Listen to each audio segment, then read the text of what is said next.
রামবাম চক্রান্তের বিরুদ্ধে আজি করেন মহিলা ডাক্তারের মৃত্যু দোষীদের ফাঁসির দাবিতে মমতা বন্দ্যোপাধ্যায়ের নির্দেশ অনুসারে তৃণমূলের পক্ষ থেকে ধর্ণা মঞ্চের আয়োজন করা হয় আসানসোল রাহালের মোড়ে। ধর্ণা মঞ্চে উপস্থিত ছিলেন রাজ্যের মন্ত্রী তথা আসানসোল উত্তরের বিধায়ক মলয় ঘটক, আসানসোল পৌর নিগমের chairman Amarnath Chattopadhyay, deputy mayor Wasimul Haque এবং অভিজিৎ ঘটক সহ তৃণমূল নেতৃত্ব কর্মীরা। অন্যদিকে দক্ষিণ বিধানসভার মন্ত্রী মলয় ঘটক ধর্ণা মঞ্চে সামিল হয়। আজকে বলছে মমতা বন্দ্যোপাধ্যায় পদত্যাগ চাই। যখন হাতরা শূন্য হয়েছিল তখন আপনারা যোগীর পদত্যাগ কেন চাননি?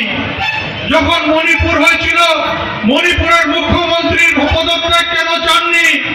যখন নির্ভয়া হয়েছিল দেশের প্রধানমন্ত্রীর কেন পদত্যাগ চাননি? তার জবাবও আপনাদের দিতে হবে। তাই আজকে আমরা একটা কথা বলতে চাই যে যারা মহিলাদের কথা বলেন, মহিলাদের সম্মানের কথা বলেন, আজকে আপনারা বলুন একমাত্র তৃণমূল কংগ্রেস যারা একজন মহিলাকে মুখ্যমন্ত্রী করেছেন, বিজেপি এতগুলো রাজ্যতে আজকে তাদের সরকার রয়েছে, একটা রাজ্য কিন্তু মহিলা মুখ্যমন্ত্রী নেই। আজকে অন্যান্য যে দলগুলো আছে তাদেরও কোথাও কোনো রাজ্যে মুখ্যমন্ত্রী নেই, একমাত্র মহিলা মুখ্যমন্ত্রী আছে, সেটা হচ্ছে পশ্চিমবঙ্গ, যার মুখ্যমন্ত্রী হচ্ছে মমতা বন্দ্যোপাধ্যায়।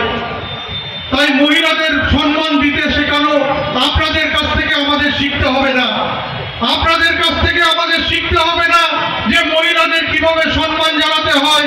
কারণ মহিলাদের যদি পঞ্চায়েতে 50% যে রিজার্ভেশন সিটে দাঁড়ানোর যে রিজার্ভেশন করেছেন, পশ্চিমবঙ্গ প্রথম যে 50% সংরক্ষণ পঞ্চায়েতে মহিলাদের জন্য মমতা বন্দ্যোপাধ্যায় করেছেন।